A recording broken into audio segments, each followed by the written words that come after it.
teach about how to encounter with God. The definition of the word encounter is an unexpected or casual meeting with someone or something. So let us read together in the book of Matthew 17, verse 1 to 8.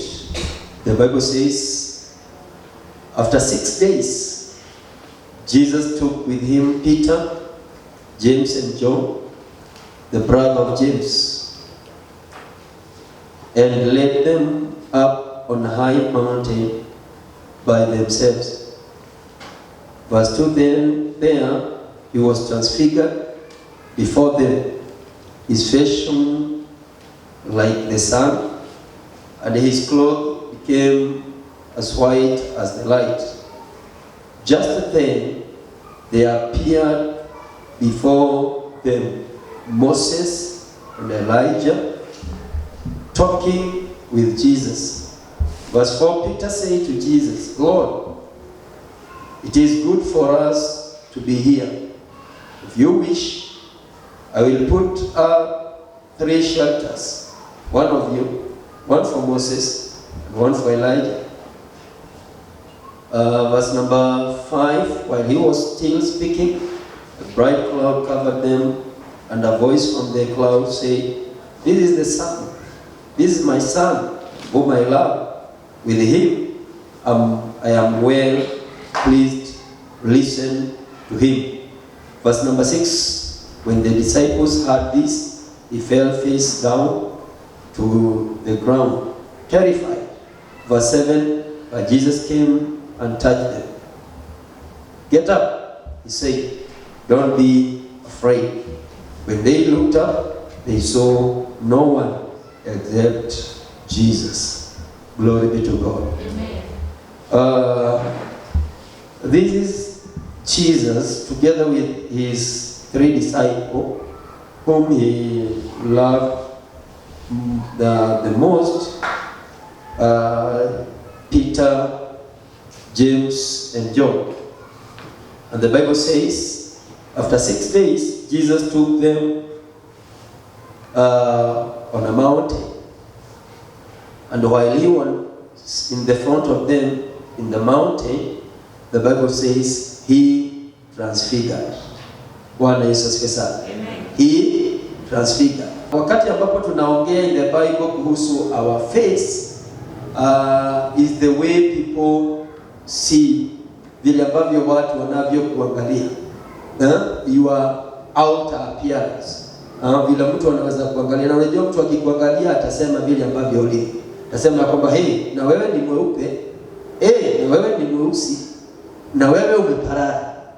Mtu atakudescribe vile ambavyo anavyokuona. Bwana Yesu asifiwe sana. Kwa hivyo kulingana na neno la Bwana, the face of Jesus Christ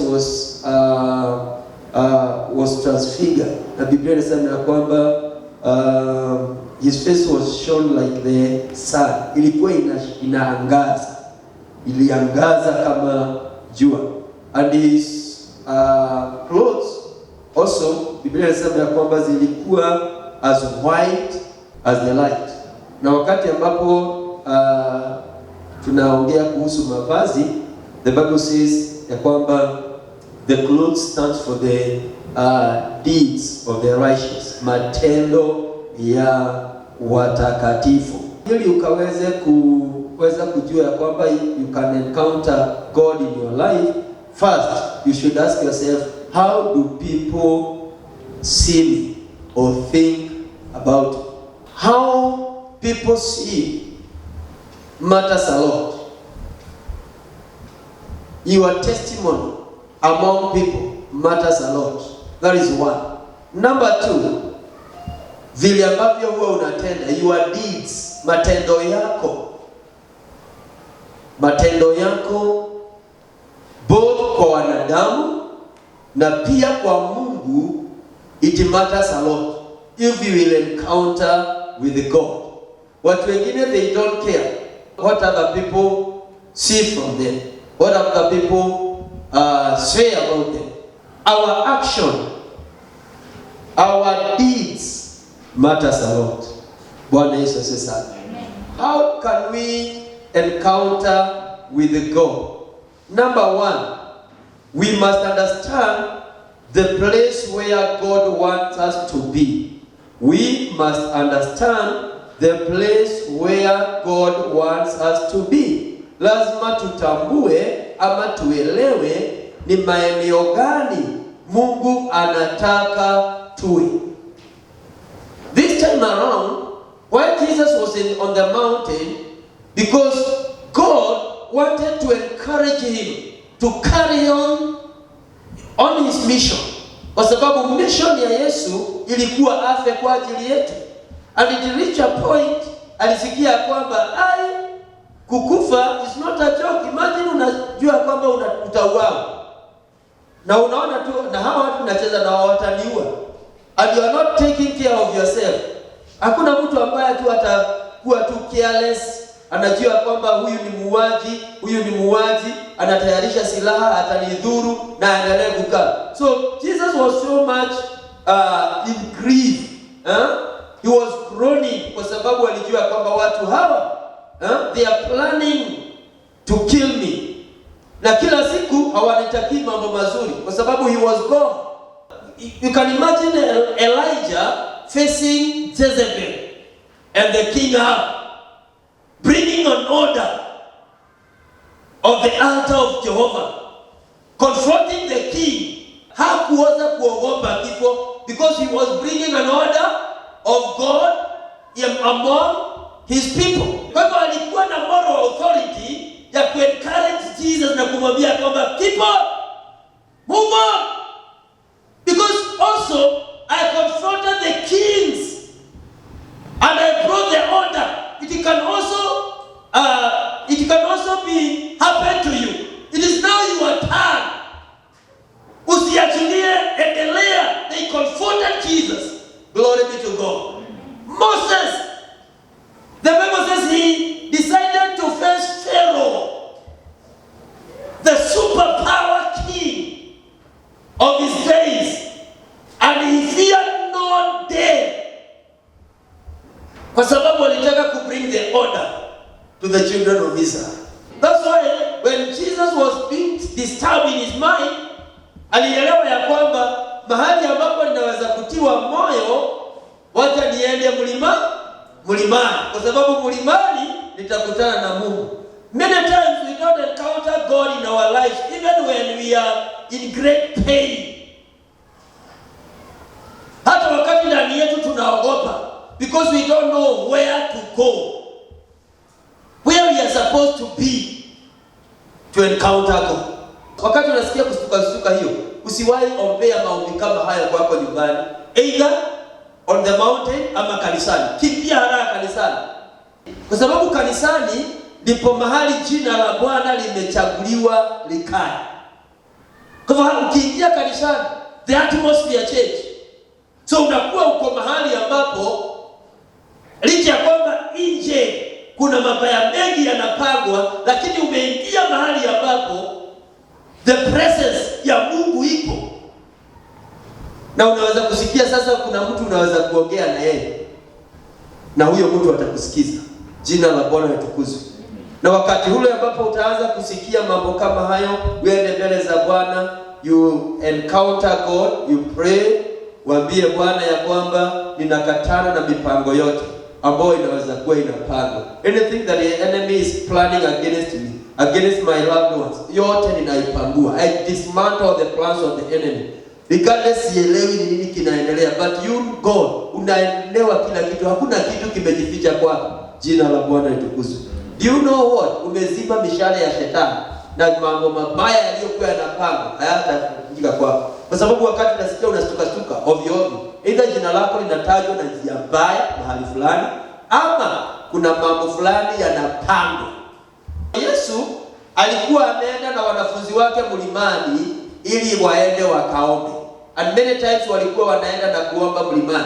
And remember this time around wameenda mlimani waende wakaombe, na wakati ambapo wameenda kwenda kuomba, before they do anything, Jesus transfigured, akabadilika. Wakashangaa what is happening. And immediately kukatokea two gentlemen, Moses and Elijah. They start talking with him. Biblia inasema ya kwamba then a cloud came na ikawafunika. Ilipowafunika, ndani ya that cloud kulikuwa na sauti iliyokuwa ikisema ya kwamba huyu ni mwanangu, this is my son whom I pleased. Wakati Petro waliposikia mambo haya, Biblia inasema ya kwamba they fell down, na nyuso zao zikaangalia kifudifudi, wakalala chini. Walipolala chini, Biblia inasema namna gani? Wingu likaondoka na Musa akaondoka pamoja na Elijah.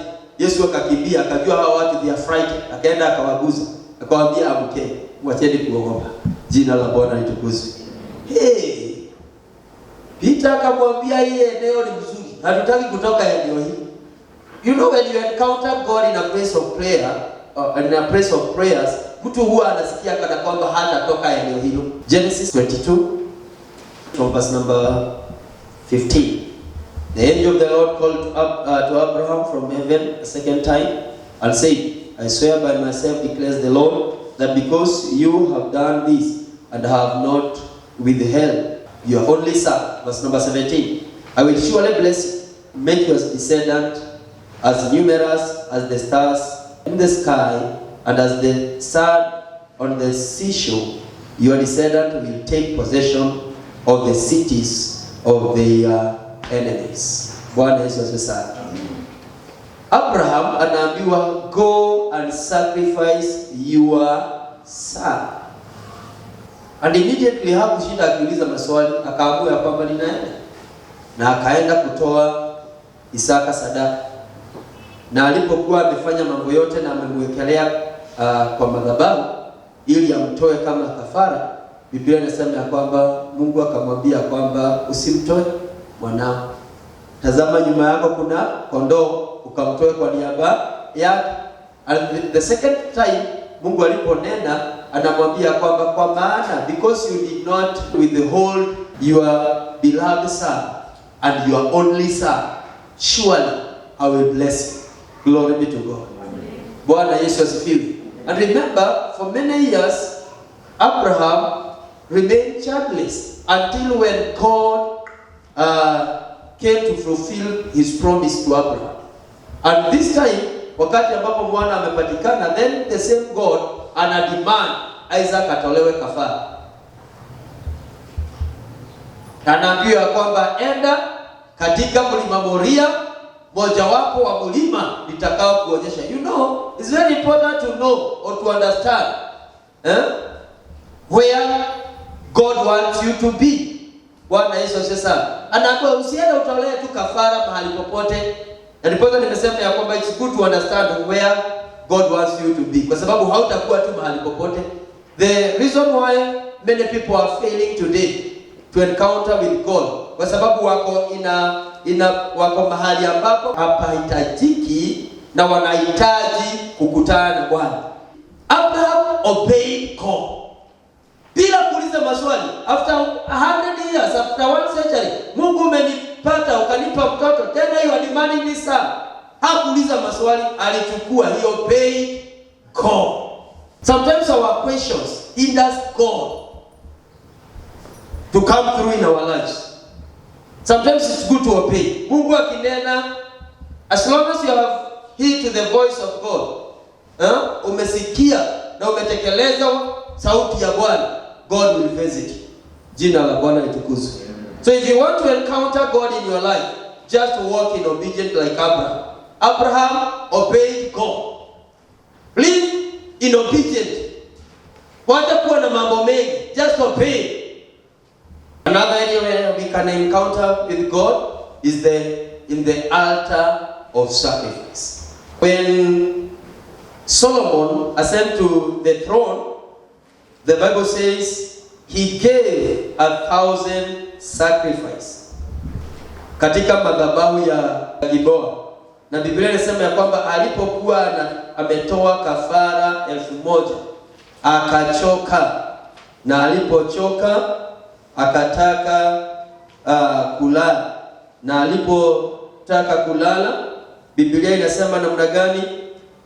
Solomon alipolala baada ya kutoa dhabihu 1,000, Biblia inasema ya kwamba Mungu akamtokea, akamuuliza, unataka namna gani kwa sababu umetoa kafara hizi zote? The king went to Gibeon to offer sacrifice, for that was the most important high place.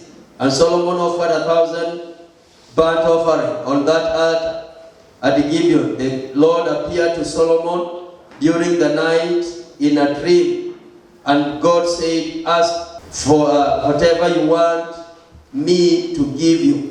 Verse number 6, Solomon answered, you have shown great kindness to your servant my father David, because he was faithful to you and righteous and upright in heart.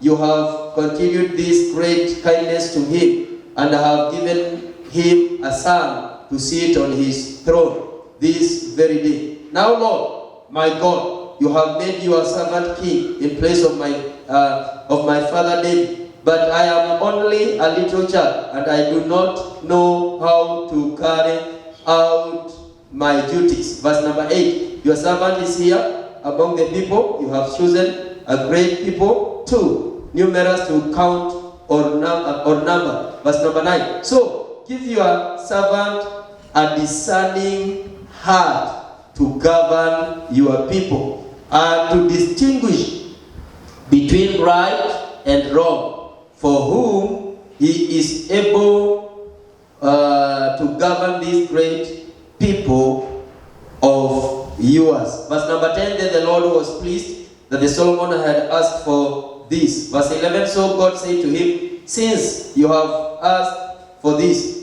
and not for long life or wealth for yourself, nor have asked for the death of your enemies, but for the discernment in administering justice, I will do what you have asked. I will give you a wise and discerning heart, so that there will never have been anyone like you, nor will there ever be. Glory be to God. Bwana Yesu asifiwe. This is Solomon.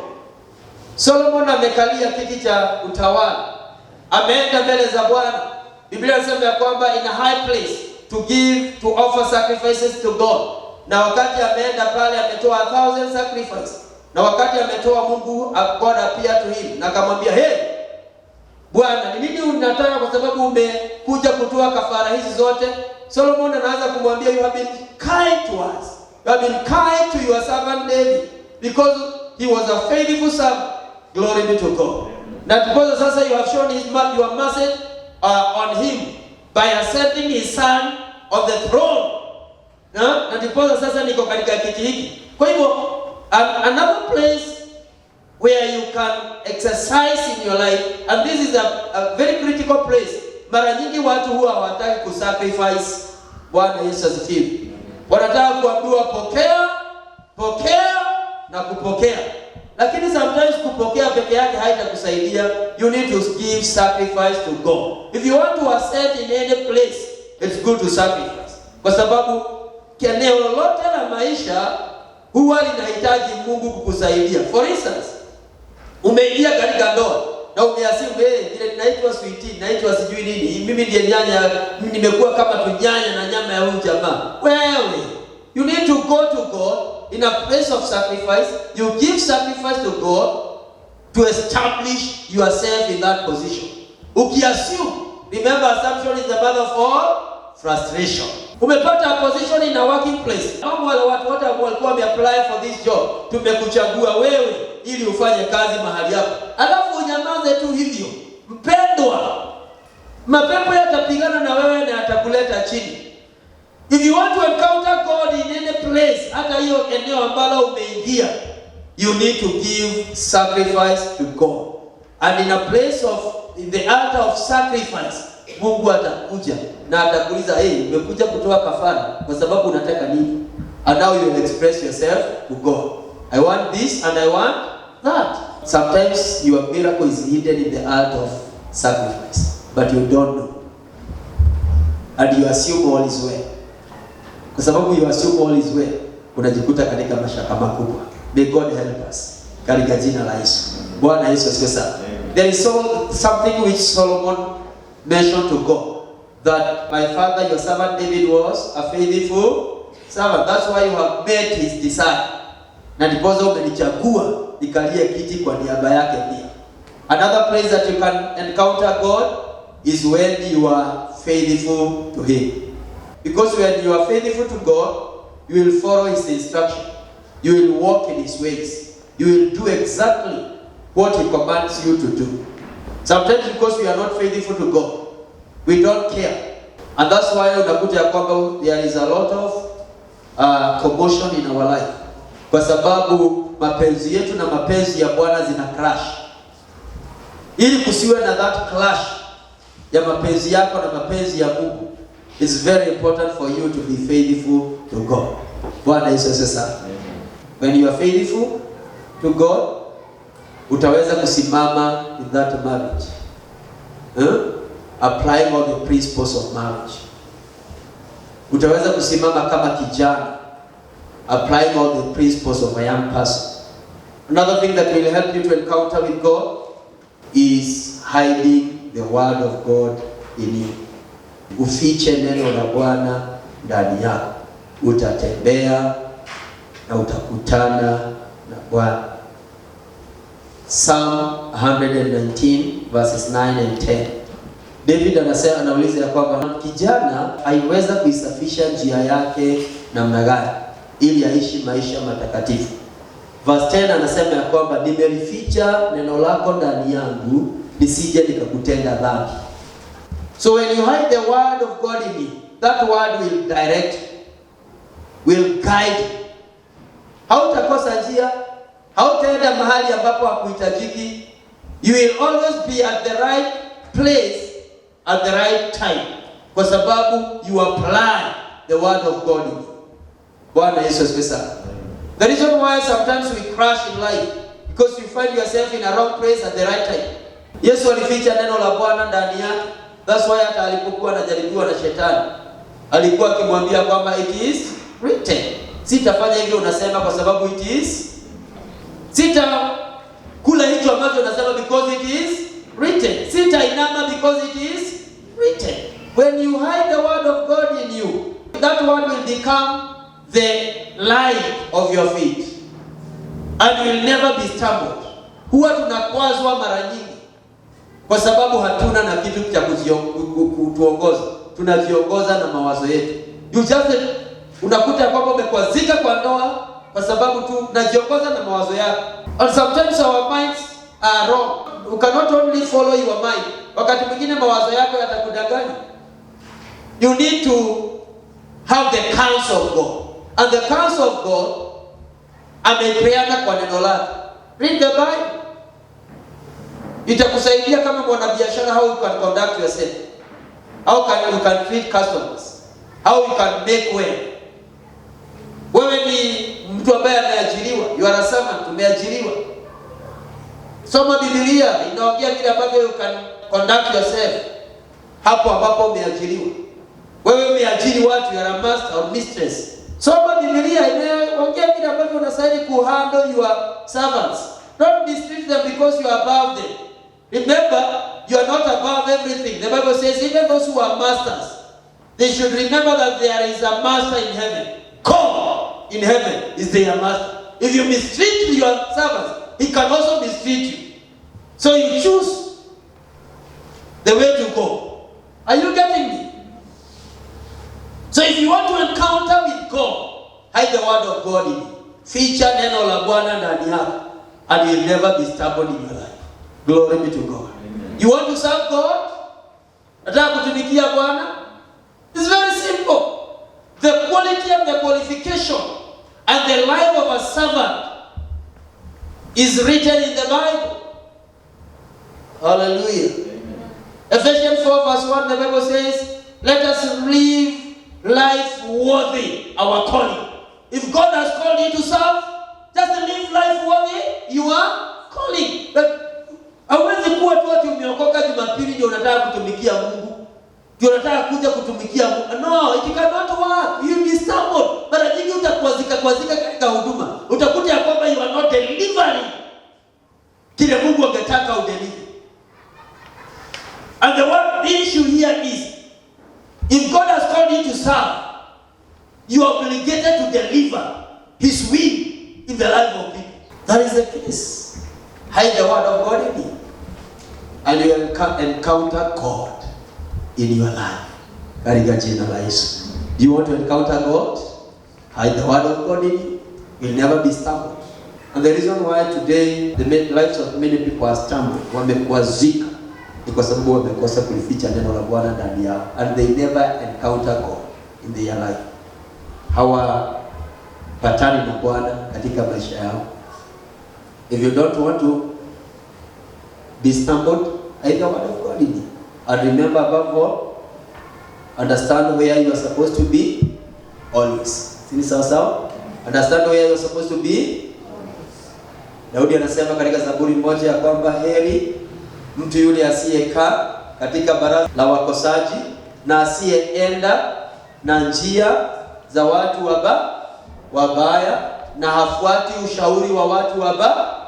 So whatever you apply in your life, inategemea. Na hiyo ndio ninarudia mara nyingi, understand where you are supposed to be. Because if you don't understand where you are supposed to be, you will mess with your life. Bwana Yesu asifiwe. Am I communicating? There is no one here ambaye hataki ku encounter God in his life or her life. Lakini ili tupatane na Mungu, lazima kuna rules and regulations ambazo zitatusaidia kupatana na nani? Na Mungu. We need to have God on our side. Having God on our side is the best thing that can happen to you. So if you want to encounter God, hide the word of God in you. Let that word guide your steps. The Bible says in Psalm 37, verse 37, that a man can go wherever he wants, but the steps of the righteous are being ordered by God. Hallelujah. Mtu anaweza kuenda mahali popote anataka. Psalm 37, verse 37. Unaweza kuenda mahali unataka, lakini hatua za mwenye haki huwa zinaongozwa na zinapelekwa na Mungu. When you have the word of God in you, that word will guide you. It will take you where you are supposed to be. Because that word will be our reverence. Ndio tutakuwa tunaangalia naye. Mungu alifanyia mtu fulani ambaye alikuwa in our condition na akafaidika. Because he did for that person, he can also do it again, because he's a miracle working God. A miracle working God is a God of yesterday, is the same God of today, and also is the God of tomorrow. If he did it to somebody, he can also do it again for you. Katika jina la Yesu. Jina la Bwana litukuzwe. I want us to pray ya kwamba kama kuna kitu chochote ambacho kimekuwa kikizuilia nipatane na wewe katika maisha haya, Bwana niondolee. Katika jina la Yesu. The word of God will help you not to sin against God. Are you getting me? So hautahitajika kung'ang'ana na dhambi, ni kuficha tu neno la Bwana ndani yako. Hivyo ndivyo David anasema, nimeficha neno lako ndani yangu ili nisikutende nini? Dhambi. Simple and clear. If you don't want to sin against God, hide the word of God in you, because sin will separate you from God. According to Isaiah 59 verse 2, 1 and 2. Sin will separate you from God. And if you want to encounter with God, live life worthy you are calling. Separate from sin. And it's not an easy thing to separate from sin, apart from when you hide the word of God in you. That word will itakusaidia usiingie katika dhambi na maovu katika jina la Yesu. Jina la Bwana litukuzwe. Are you obedient enough to God? So wewe ndio utakuwa unajiwekea alama, yes or no. Do you have faith? Are you faithful to God? Unajiwekea ndio ama hapa? Bwana Yesu asifiwe sana. If you want to encounter God, just follow the orders that will guide you to encounter with God. Mungu hapatikanaji mahali popote. Bwana Yesu asifiwe. Mungu huwa anapatikanaga at a specific place, na njia za kuenda mahali hapo huwa anapatikana ameziweka katika neno lake. Hapa na ndizo hizo nimejaribu kukutajia. Simama juu na miguu yako. Nataka tunenee Bwana. Tuambie Mungu, Si Mungu tusaidie. Kumbuka mioyo yetu katika jina la Yesu Kristo. Inua mikono yako juu, ambia Bwana nisaidie.